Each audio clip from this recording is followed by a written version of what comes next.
अस्सलाम वालेकुम दोस्तों, आप सबको मेरे चैनल आर्टिस्ट आफ्ताब में खुश आमदीद। आज की क्लास में हम स्टिल लाइफ ड्राइंग की मेजरमेंट के बारे में पढ़ेंगे। ये एक अहम टॉपिक है, तो आप वीडियो को पूरा देखिए और अपनी प्रैक्टिस जारी रखिए। तो चलिए आज की क्लास शुरू करते हैं।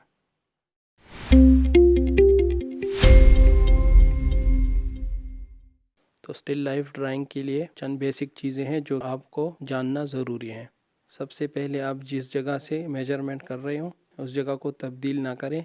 जिस जगह आप बैठे हों या खड़े हों तो उसी जगह से आपने मेजरमेंट लेनी है और हाथ को आपने स्ट्रेट रखना है। जिस तरह आपका आई लेवल और पेंसिल का जो फासला है वो सारे मेजरमेंट में एक होना चाहिए। और फिर पेंसिल से ऑब्जेक्ट्स या कंपोजिशन जो भी हो, जो चीज़ें आप ड्रा करते हो, तो पेंसिल और चीज़ों के दरमियानी फासला भी एक ही हो, तभी आप एक्यूरेट स्केल पे सही तरीके से ड्रा कर सकेंगे। मेजरमेंट के पूरे प्रोसेस में आपने हाथ को बिल्कुल बेंड नहीं करना, क्योंकि इससे आपकी ड्राइंग की जो स्केल है उसमें फ़र्क आ जाएगा। आप चीज़ों को छोटा बड़ा ड्रा करेंगे और फिर वो मसला होगा। वर्टिकली आप पेंसिल को इस तरीके से पकड़ें और हॉरिजॉन्टली आप पेंसिल को इस तरीके से पकड़ें। आप इन बोतलों को ऐसा तस्वुर करें कि ये हमारे सामने किसी टेबल या शीट के ऊपर खड़े हैं और हम इसे ड्रा कर रहे हैं। तो पूरे प्रोसेस में हम इस कंपोजिशन के मुख्तलिफ हिस्सों की मेजरमेंट पेंसिल के ज़रिए करेंगे और साथ ही इसी मेजरमेंट को ड्राइंग शीट पर नोट और ड्रा करते जाएंगे। मैंने पहले इसे इस शीट पे इसकी मेजरमेंट ली थी। आपको हल्के से डॉट्स इसके नज़र आएंगे, लेकिन दोबारा से मैं आपके लिए ये सारा प्रोसेस करता हूँ ताकि पूरे प्रोसेस को आप सही तरीके से समझ सकें। तो सबसे पहले हम इस तरह पूरे कंपोजिशन की विड्थ यानी चौड़ाई को मालूम करेंगे।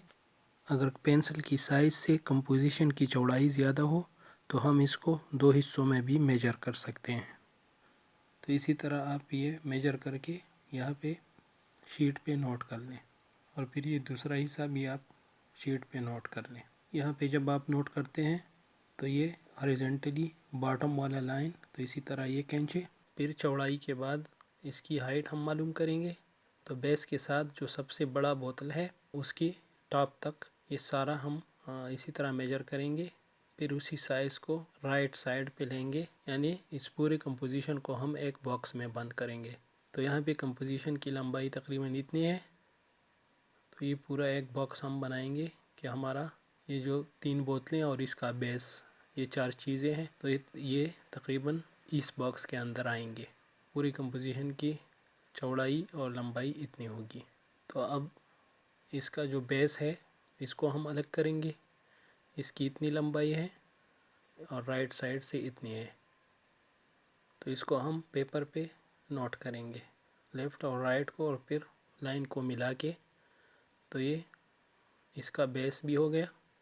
फिर बाहर वाला जो राइट साइड पे जो लाइन है आप इसको देके ये पूरा स्पेस आप मालूम कर लें और उसको पेपर पे नोट कर लें कि बोतलें साइड से कितनी अंदर है। इसी तरह लेफ़्ट साइड के दोनों हिस्सों को कर लें और उसको पेपर पे नोट कर लें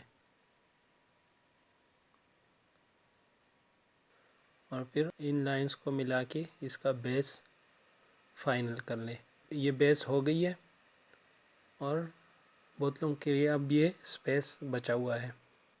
बेस पे बोतलें कहाँ से स्टार्ट हो रही हैं उस जगह को मालूम कर लें, यानी यहाँ से पिंक वाली बोतल की राइट साइड यहाँ तक तकरीबन आती है और इसकी लेफ़्ट साइड यहाँ तक। इसी तरह सेंटर वाला जो बोतल है उसका राइट लेफ़्ट और फिर बड़े वाली बोतल का।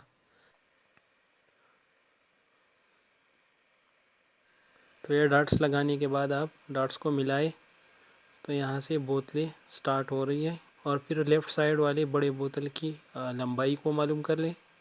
वो तो ऑलरेडी हमने पहले से जो लाइन खींची है यहाँ तक है। फिर उसका कैप यहाँ तक आता है और नीचे इसका कैप का निचला हिस्सा यहाँ तक। फिर दरमियानी बोतल की हाइट इतनी है, इस तरह कैप के नीचे वाला हिस्सा इतना है। छोटे बोतल को इसके मुख्तलिफ साइज़ को हम देखते हैं और उसी तरह मार्क करते हैं। इसको मेजर करेंगे और वहाँ पे नोट करते जाएंगे। तो ये आज की वीडियो का मकसद है कि आपको समझ आए कि किस तरह हम मेजरमेंट कर सकते हैं। तो जितना हम डिटेल्स में जाएंगे, जितने हम छोटे से छोटे चीज़ को भी हम मेजर कर सकते हैं और जितना हम सही तरीके से मेजर करेंगे उतना ही صحیح طریقے سے صحیح اسکیل پہ ڈرا کر سکیں گے۔ اسی طرح ہم میجرمنٹ کر کے جو ڈاٹس لگاتے ہیں شیٹ پہ اس کو ملاتے جائیں گے اور یہ ڈرائنگ خود بخود کمپلیٹ ہوتی جائے گی۔ تو اس کی بیسک ڈرائنگ اس طرح آئے گی اور یہ بیسک ڈرائنگ تقریباً کمپلیٹ ہے۔ اب اس میں ہم شیڈنگ کریں گے۔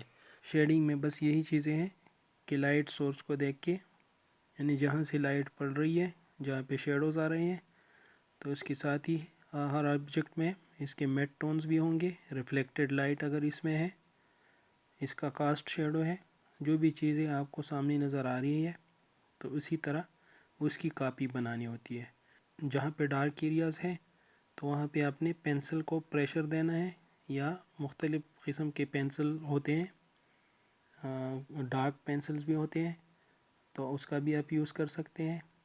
اور اگر آپ HB یا 2B پینسل سے ڈرا کر رہے ہوں تو اس کے لیے آپ نے ڈارک ایریاز میں پریشر اپلائی کرنی ہوتی ہے اور لائٹ جگہ میں پینسل کو ہلکا یوز کرنا ہوتا ہے۔ جب آپ صحیح طریقے سے شیڈنگ کرتے ہیں، آپ جتنا زیادہ ٹائم اس کے اوپر لگائیں گے تو اتنا ہی آپ صحیح طریقے سے شیڈنگ کر سکیں گے۔ اگر آپ اسموتھ رزلٹ چاہتے ہو شیڈنگ کی تو اس کے لیے بلینڈنگ، جو میں نے شیڈنگ ٹیکنیکس میں وہ بتایا تھا، اس کو کاٹن یا ٹیشو پیپر کے ذریعے بلینڈ کر کے پھر اس کو اسموتھ بنا سکتے ہیں۔ جب آپ کو ٹیکسچر کی ضرورت ہوتی ہے، یعنی رب ٹائپ کی کوئی شیڈنگ کرنی ہوتی ہے، تو پھر اس صورت میں اگر آپ بلینڈ نہ بھی کریں تو صحیح ہے۔ اسٹل لائف کے لیے آپ یہ چند چیزیں یاد رکھیں کہ اس کو آپ اگر آرٹیفیشل لائٹ کے نیچے کمپوز کرتے ہو تو اس کو بنانا پھر آپ کے لیے آسان ہوگا اور اس کی شیڈنگ آپ کے لیے آسان ہوگی۔ لیکن سورج کی روشنی میں جب آپ چیزیں بناتے ہیں تو سورج کی روشنی اور اس کے ساتھ اس کی شیڈوز یہ ڈائریکشن چینج کرتے ہیں، تو آپ صحیح طریقے سے سمجھ نہیں پاتے اور پھر آپ کو مسئلہ ہوتا ہے۔ تو اس کے لیے جب آپ اسٹل لائف کوئی چیز ڈرا کرتے ہیں، کسی آرٹیفیشل لائٹ کے نیچے اگر آپ ڈرا کریں تو بہتر ہے۔ آپ کسی بھی گھریلو چیز، کوئی برتن یا مختلف چیزوں کو، بکس کو آپ سامنے رکھ کے صحیح طریقے سے ارینج کریں، یعنی اس کی اچھی کمپوزیشن بنائیں اور پھر اس کو ڈرا کرنا سٹارٹ کریں اسی طرح۔ اور ڈرائنگ کے بعد لائٹ کو اسٹڈی کرتے ہوئے اس کے شیڈز کہاں پہ آ رہے ہیں، ہائی لائٹ کہاں پہ ہیں، وہ میں نے پچھلی کلاسز میں بتایا تھا۔ تو اسی طرح اس کے میٹ ٹونز اور مختلف چیزیں آپ اسٹڈی کرتے جائیں۔ میں کوشش کر رہا ہوں کہ ویڈیو بھی زیادہ لمبی نہ ہو اور آپ کی سمجھ میں بھی آئے۔ اگر آپ نے ابھی تک میرے چینل کو سبسکرائب نہیں کیا ہے تو میرے چینل کو سبسکرائب کر کے بیل کا آئیکن بھی پریس کریں تاکہ میری ہر ویڈیو کی نوٹیفیکیشن آپ کو ملتی رہے۔ تو بس اس کا فائنل رزلٹ یہ ہے۔ تو آپ بھی اسی طرح اپنی پریکٹس کریں۔ ویڈیوز کے لیے ایک ڈرائنگ کرنی ہوتی ہے، تو اس میں اگر کوئی غلطیاں ہوں تو میں معذرت کرتا ہوں۔